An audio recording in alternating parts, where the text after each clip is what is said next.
Hey, shalom, family, at this time. May the peace of y'all come upon you at this time.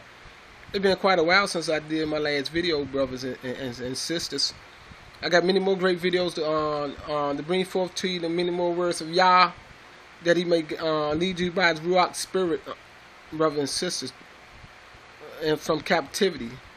And in this particular video, I'm going to talk about our King and Messiah that will be, our brothers and sisters, on that day of Yah appoint Him to be and take rule over us and all over the earth, brothers and sisters. So right here we have a prophecy in chapter 9 revealing to you about this Messiah. But before I get into talking about the prophecy, I want to review something. I want to rehearse something with you. Not review, but I want to go over something with you. Because in Abiyah's words, he stated, "Let every matter be established according to 2 to 3 witnesses, brother and sister." That's a law of Yah. The 2 or 3 witnesses, let every matter be established. So we have this New Testament, and they make claims. In this video, this is for verification, to prove to a fact that the New Testament is false and the Messiah they bring forth is false. Yes, and you're going to see when I get into the prophecy that none of these things they say match up to the words of Yah. Just bits and pieces of it. And that's how they deceive you, by mixing the truth with lies. And you're going to see that. And you're going to see even in the New Testament, what they call the New Testament, the new law, a man's sin offering, that they even contradict each other. They don't even have 2 to 3 witnesses for a matter to be established on this one prophecy. This prophecy is dealing with the Messiah and how he going to enter into Yah Shalom, what they call Jerusalem, in Jerusalem. Brothers and sisters. So we're going to take a look at this right here. In the book of Matthew, they call Matithiyah, chapter 21, we're going to read, and I'm going to show you something right here. I'm using right now at this time, this translation, Israelite Heritage, like using from Chicago, called the Scriptures. Yes, at this time. So right here in 21 and verse 5, I'm going to start off with. I'm doing this for all can see as well. It says, "Say to the daughters of Zion, see, your sovereign," they quoting the prophecy, "your sovereign is coming to you meek and sitting on a donkey, even a colt." So right here they say he's sitting on a donkey and a colt, the foal of a donkey. And the 12 ones went, having done as they said Yahshua ordered them, and they brought the donkey and the colt. See, they brought a donkey and a colt. They brought 2, okay, and laid their garments on them, and he sat on them. And most of the crowd spread their garments on the way, which order, while others cut down branches. So I'm gonna keep that right there. So this is one, what they like to call Gospels, one witness they call Matthew. Now we're gonna go to a witness called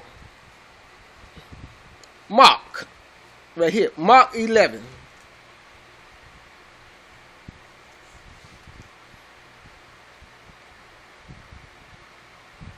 So let me find my place right here.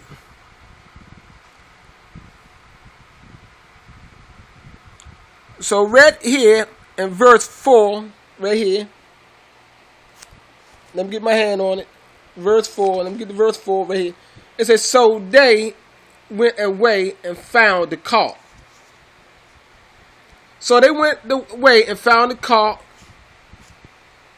and tied by the door outside on the street, and they loosened it.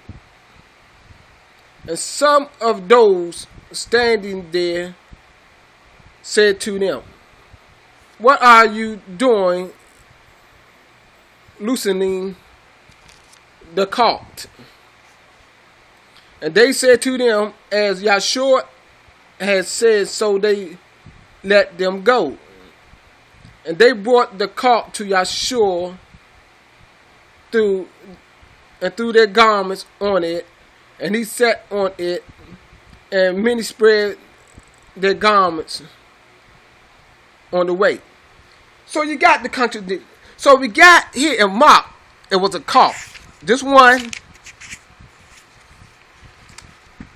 And when you go right here for verification, right here, they brought, this is right here, Matithia right here, 7, and they, and the top ones, verse 6, and the top ones, having done as Yahshua ordered them, and they brought the donkey and the colt and laid the garments on it. So there, according to Matthew's, it's a donkey and a colt. According to Mark, it's a colt. So now, this is very important, brothers and sisters. So to understand this prophecy, you got to understand the time period of this prophecy. So they say that prophecy took place 2,000 years ago.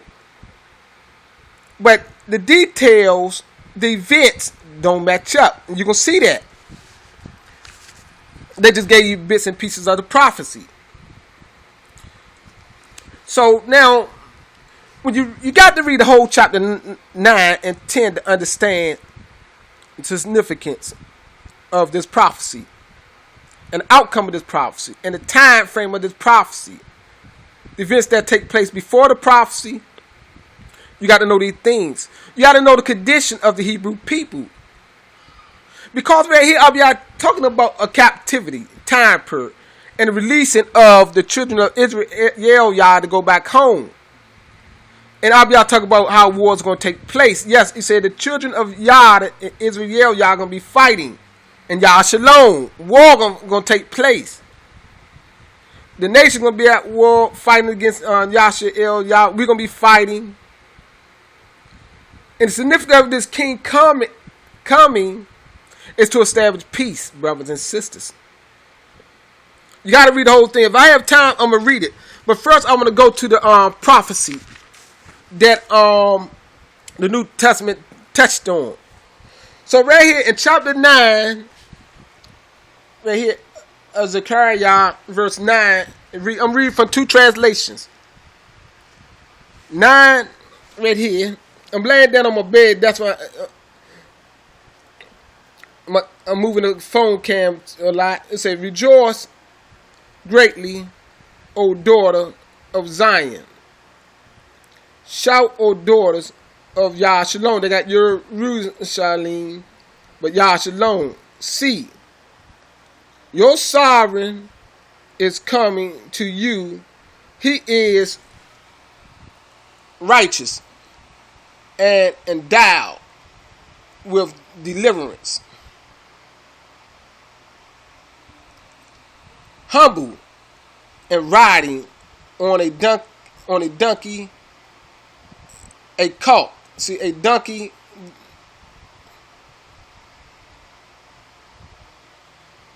a colt for you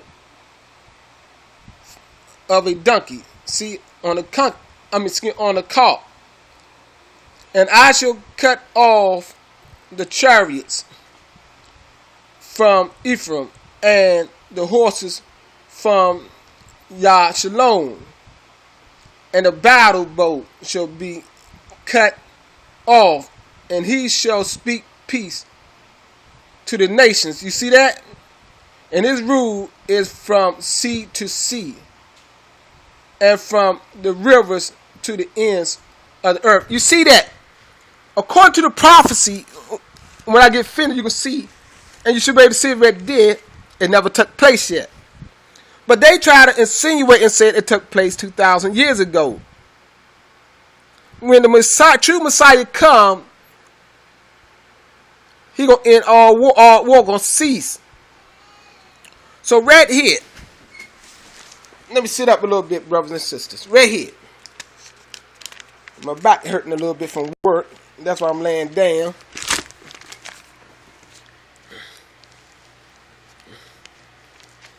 So right here, Zechariah 9:9, right here.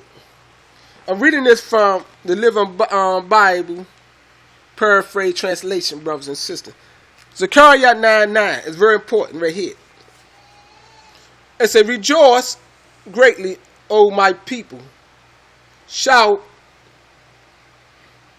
with joy. For look, your king is coming. He is the righteous one, the victor. Yet he is lowly, riding on a donkey's, see, colt, see.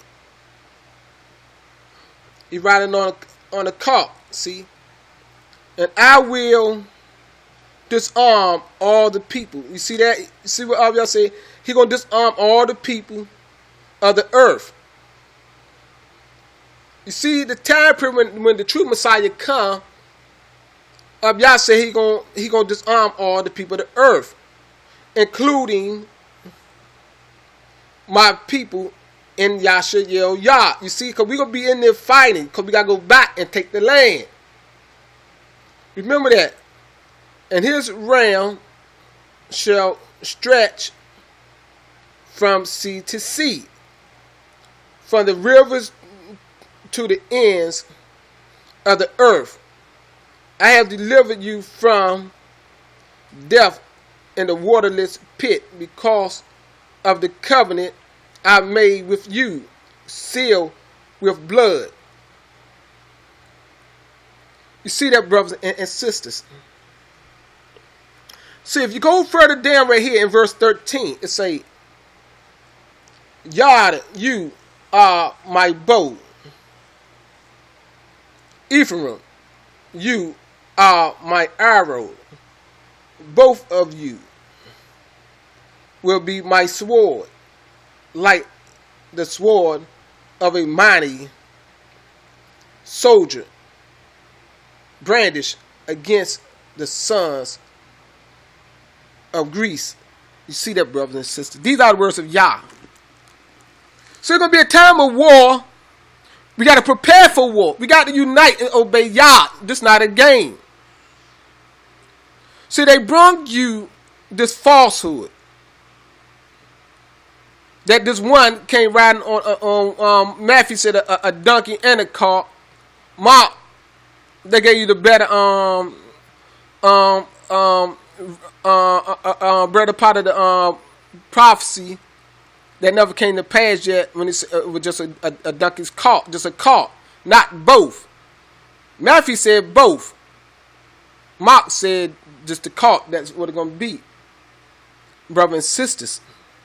So keep that in mind. Read, I don't want to, for the second time, read 10. You get a better understanding. It goes into talking more about war and fighting. So let me read Zechariah 10 right here in verse 6 read. He said, "I will strengthen Yah, yes, and Israel Yah," showing the two nations right there is still two, but he said when we get home we're going to become one, and it's going to be one king over. See, that one king is the one, you can see that in Ezekiel chapter 37. Even it tells you in the Rimyah, yes, chapter 23, 5 and 6, that his name gonna be called Yaziquah. Yah is our righteousness. Yaziquah. So keep that in mind. He said, I will strengthen Yah, the yes, and Israel Yah too. He said, I will establish them because I love them. It will be as though I had never cast them all away. For I, Yah, their Bara, will hear their cries, and they shall be like a mighty warriors. You see that? And they shall be joyous as with wine, and their children too shall see the mercies of Yah and be glad. So, brothers and sisters, it's very important that you take these words to heart. I show you the true prophecy, and see, they gave you bits and pieces of the prophecy and then tie a bunch of lies around it. 2,000 years ago, when the true Messiah come, brothers and sisters, war and the weapons of war will cease, and he will rule all over the earth. Yes, and that's why I showed you. That's why it depends on the translation you have. Depends on what you see and get. That's a fact. Some translations hide different things. So right here, I want to show you right here in 23 of Uriah, they got Jeremiah, but Uriah right here, in verse 5, right here. He said, for the time is coming